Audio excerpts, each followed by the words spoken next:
Você já sentiu medo de mostrar quem você realmente é? Medo de ser julgado, rejeitado ou simplesmente de dizer o que pensa? Tipo, deixar de dar sua opinião numa reunião, esconder algo que realmente ama ou não dizer o que realmente quer só para agradar os outros. A verdade é que essa sensação é mais comum do que parece e tem um impacto maior do que imaginamos no nosso corpo, na nossa mente e nas nossas relações. No vídeo de hoje a gente vai falar sobre autenticidade. A gente vai ver por que é tão difícil ser 100% de quem realmente somos na sociedade, o que acontece quando escondemos a nossa verdade e no final vou te dar dicas práticas vindas da ciência que você pode usar tanto no dia a dia como para tomar decisões maiores de mudança de vida. Eu fiz esse vídeo com muito carinho, eu pesquisei bastante, é um tema muito importante para mim porque ele faz parte da minha jornada, já que, assim como você, eu também quero ser mais sincera comigo mesma. E fica comigo até o final porque você vai sair desse vídeo com vários insights que podem mudar a forma como você se relaciona com você mesmo e com os outros. Vamos lá? E para começar do começo, eu queria trazer para vocês a origem da palavra autenticidade. E não liga não, tá? Que de vez em quando eu vou dar uma olhada aqui na minha colinha, mas é só para passar melhor as informações para vocês. Então, a palavra autenticidade vem do latim authenticus, do grego authenticus, que significa original, genuíno, próprio de si mesmo. Authentis, autor, mestre e criador. A autenticidade carrega a ideia de ser verdadeiro e fiel a si mesmo, não apenas para imitar padrões externos. E agora segura essa informação que eu vou passar uma frase de um cientista americano que vai de encontro com essa definição, com essa origem da palavra. A frase é: somos programados para nos encaixar em grupos, disse o cientista norte-americano Ted Rose, que já foi professor de Harvard e hoje em dia ele faz muitos estudos, muitas pesquisas sobre autenticidade. E não só isso, mas ele também criou o conceito de collective illusion, que no português significa ilusões coletivas, que é quando fingimos acreditar em algo porque pensamos que os outros também acreditam, mas na real as pessoas não acreditam nisso. Calma que eu vou dar alguns exemplos, vai ficar um pouco mais claro, tá? Por exemplo, na escolha de um curso para fazer na faculdade. Quantas pessoas você não conhece? Com certeza você já conhece um caso de alguém que acabou escolhendo uma certa profissão só para agradar os pais, por exemplo, mas na verdade queriam outra coisa. Ou quando alguém te faz uma pergunta relacionada ao seu trabalho, perguntando: você está feliz, está gostando desse emprego? Você sempre, ou na maioria das vezes, as pessoas falam que sim, que estão felizes, mas só para agradar os outros, só porque acha que essa é a resposta esperada. Deu para pegar um pouquinho a ideia do que é esse conceito? Mas calma, segura, fica comigo que ainda vai ficar mais claro, tá? Teve um estudo feito numa universidade da Holanda, onde as pessoas viam fotos de pessoas e elas tinham que falar se elas achavam elas bonitas ou não, dar uma nota.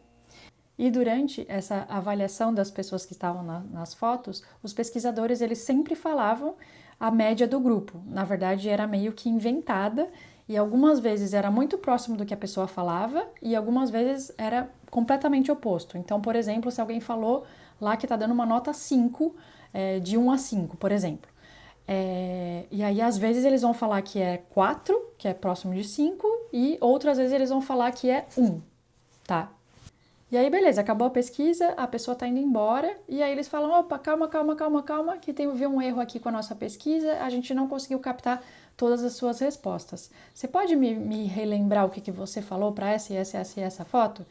E o curioso é que as pessoas tendiam a mudar as notas baseadas nas notas dos grupos.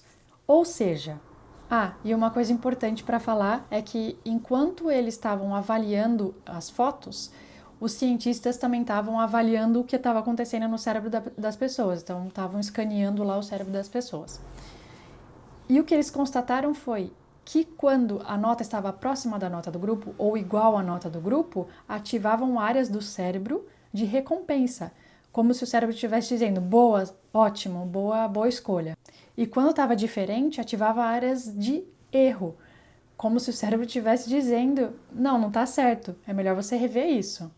E esse mecanismo que acontece no nosso cérebro não acontece só com notas de foto. Ele também influencia como percebemos o sucesso e outras escolhas na vida real. Por exemplo, você já percebeu que muitas vezes ajustamos os nossos objetivos com base no que a gente acha que os outros vão pensar. E aí que entra um outro estudo feito pela equipe do Todd Rose, chamado Success Index, ou seja, o índice do sucesso. E durante essa pesquisa, a ideia era entender o que era sucesso para elas e o que era sucesso para as outras pessoas, e o que elas achavam que era sucesso para outras pessoas. Deu para entender? E qual que foi o resultado? Individualmente, quando as pessoas eram perguntadas o que era sucesso para elas, elas falavam que era coisas ligadas a ser uma boa pessoa, ser mais ativa na minha comunidade, ter um trabalho com propósito, ter uma família, só coisas positivas, mas essas mesmas pessoas acham que os outros acham que sucesso está ligado a ser rico, a ter o carro do ano, a ter mais like, a ter fama, a coisas desse tipo. Moral da história: todo mundo acha que as outras pessoas valorizam coisas superficiais, mas na verdade todo mundo quer a mesma coisa, que é propósito, coisas boas, bondade e coisas do tipo. E isso, meus amigos, é a ilusão coletiva. Gente, explodiu a minha cabeça assim, tipo, bum! Eu nunca tinha pensado dessa forma. E agora eu vou contar um pouco para vocês qual é o impacto disso na nossa saúde. Porque tem, hein? Foi o próprio Todd que disse. Gente, eu juro que eu não consigo falar Toddy sem pensar no Toddy que a gente bebe, no achocolatado. Eu sei que é muito quinta série, me desculpa, perdão. Voltando aqui para o que interessa, para o impacto da saúde, eu vou dar uma lida aqui nas minhas colinhas para falar mais certinho para vocês. Então, guardar opiniões gera conflito interno, o que eles chamam, e o que eles fizeram nas pesquisas, que chamam self-silencing, que na verdade é você se silenciar para não falar o que você pensa. E aí o que acontece? O corpo percebe como ameaça, libera cortisol, que é o hormônio do estresse, e isso, se for frequente, aumenta o risco de doenças cardíacas. Gente, isso é comprovado cientificamente. E traduzindo, a ciência comprova que não ser você mesmo pode literalmente deixar doente. É muito doido isso, né? E não é só isso, tá? Segundo as pesquisas de Todd, também tem um impacto social na sociedade. Que quando todo mundo finge concordar com algo que não acredita, criamos divisões falsas, polarização e bloqueio de soluções reais. E por outro lado, também as pesquisas mostram que quando as pessoas são autênticas, elas criam melhores relacionamentos, são mais confiantes e as pessoas veem o mundo, e eu não sei como traduzir isso exatamente, mas como um positivo, uma soma positiva das coisas. Ou seja, que todo mundo pode ganhar. O sucesso não existe só para uma pessoa. Todo mundo pode ter uma parte do bolo. E isso é muito doido, né? Tá, agora você deve estar pensando, bom, eu entendi o que é esse conceito de autenticidade, eu entendi o que são ilusões coletivas, mas como é que eu aplico isso? Como é que eu posso fazer na prática para ser mais autêntico? E foi aí que eu trouxe um livro que eu li, que chama Caminho para a Integridade, de Martha Beck, que é uma socióloga, que é uma socióloga que tem PhD em Harvard, então é uma pessoa super especialista no assunto, e ela traz 4 passos para atingir a integridade. Então, no livro dela por inteiro, eu vou colocar aqui a capa para vocês verem, porque eu li no Kindle, mas ela propõe 4 passos para atingir a integridade. E ela faz isso usando uma metáfora que foi usada no livro A Divina Comédia de Dante Alighieri, que é a metáfora da floresta escura. Eu não li o livro, então eu não posso falar muito sobre essa metáfora, mas vamos lá aos 4 passos. E o primeiro passo é identificar o que dói, que é aí que ela usa a metáfora da floresta escura, que é, na verdade, identificar o que você, qual parte da sua vida ou quais partes da sua vida você não está vivendo de forma autêntica. Ou seja, esse é o estágio que você percebe que você está perdido, desconectado de si mesmo. E que, inclusive, num podcast gringo que eu gosto muito, que é o da Mel Robbins, o Todd Rose foi convidado e eu utilizei um pouco dos insights deste podcast para trazer aqui as informações desse vídeo. Ele diz que a primeira coisa que você tem que fazer para ser mais autêntico é se perguntar: por que eu estou sentindo o que eu estou sentindo? É se questionar. Então esse é o primeiro passo, é identificar que você não é autêntico e ver o que dói, e ver o porquê que você está sentindo o que você está sentindo. Se realmente é você que está sentindo isso, ou se você está fazendo isso por alguma norma da sociedade ou para fazer alguém que você ama feliz. E aqui também entra o exemplo da escolha do curso, por exemplo, quando uma pessoa escolhe um curso X, mas na verdade ela queria um curso Y e ela escolhe esse curso X só para agradar alguém, ou porque ela acha que a sociedade espera que ela faça esse curso. E aí também aplica também na escolha de um trabalho. E é claro que aqui eu não estou falando do privilégio de poder escolher um trabalho, porque tem pessoas que não podem e que têm que escolher um trabalho porque temos boleto para pagar, né? Mas também entra nisso, de escolher um trabalho X só porque você acha que as pessoas esperam que você escolha esse trabalho X, mas na verdade você queria o trabalho Y. E nesse passo você começa a sentir que tem algo errado, que é o que a gente vai entrar e abordar um pouco mais no passo 2. Então, mas antes de entrar aqui no próximo passo, eu vou ler para vocês aqui alguns sintomas que ela fala um pouco no livro, tá?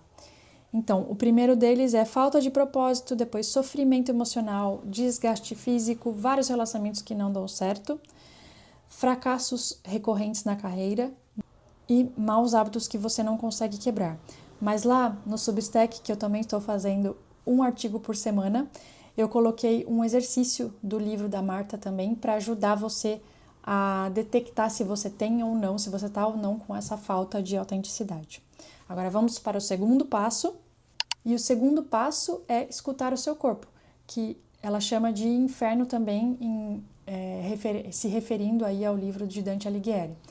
E aqui nada mais é do que escutar o seu corpo. Eu acredito seriamente que o nosso corpo fala. Então a gente tem sentimentos, a gente tem emoções que tentam nos contar e que eu ouvi na internet uma vez e eu achei muito legal isso, que funcionam como uma bússola para nos ajudar a guiar durante a nossa vida. E aqui é muito o que a gente viu anteriormente no vídeo, que o nosso corpo sofre, né, com ansiedade, com muitas coisas que podem vir a se tornar algo mais sério, mas o nosso corpo sofre. E é por isso até que ela chamou esse passo de inferno. E aí até ela dá alguns exemplos de como que o nosso corpo se sente.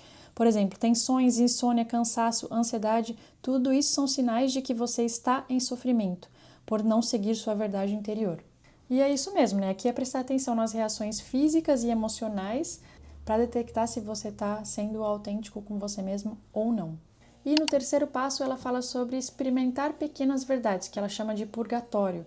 E aqui ela sugere que você comece com coisas pequenas, como por exemplo, dizer o que você quer comer no jantar, ou escolher o restaurante, ou dizer sim quando você quer dizer sim, e dizer não quando você quer dizer não, dependendo da coisa, né? Começando por algo pequeno. Ou até numa reunião se arriscar a falar, a dar sua opinião, ou escolher uma roupa que você realmente quer usar e não usar só porque está na moda. Aqui o objetivo é de fortalecer a autenticidade, então de perceber que não é perigoso ser autêntico, muito pelo contrário, você acaba se sentindo melhor e aos pouquinhos migrar para coisas maiores da vida também, né? E o quarto passo, que ela chama de paraíso, que é alinhar a vida interna à vida externa, ou seja, alinhar o que você realmente é com as ações que você faz no dia a dia. E inclusive ela fala um pouco sobre isso no livro, que as pessoas mais autênticas, elas têm uma energia diferente, né? E eu acredito muito nisso também. Só que um ponto importante para falar aqui também é que a autenticidade não é o destino final, é um caminho. Então, você sempre vai ter que estar trabalhando, porque você sempre vai ter algumas questões na sua cabeça ou para você tentar alinhar o interno com o externo. Então, isso é muito importante também. E para mim, tanto essas dicas práticas quanto o que a gente falou antes, serve para tudo na vida, na real, né? Não só para as pequenas coisas, mas também para as grandes mudanças da vida, que é algo que eu tento abordar um pouco mais aqui no canal. Porque saber o que você realmente quer, ser autêntico, vem inclusive antes dessas mudanças. Para você tomar a decisão dessa mudança, você tem que saber o que você quer, para ser o mais autêntico possível. Bom, eu espero que você tenha gostado, porque eu fiz com muito carinho e por ser também um assunto que eu gosto muito, que é algo que faz parte da minha trajetória atualmente, eu também tenho tentado ser mais autêntica, porque realmente eu acho que é muito importante. E esse vídeo foi um pouco mais denso, eu peguei bastante informação, então ele ficou bem completinho.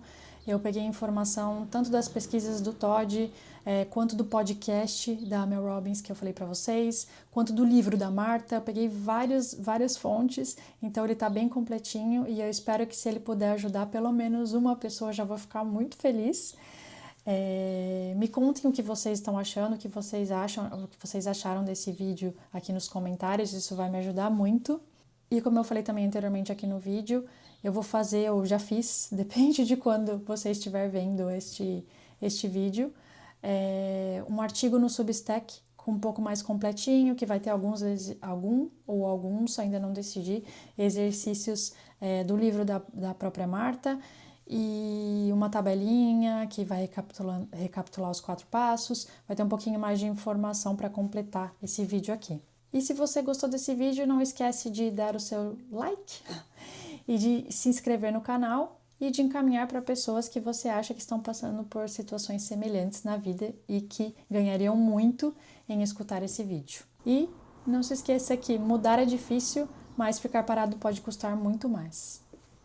Até o próximo vídeo!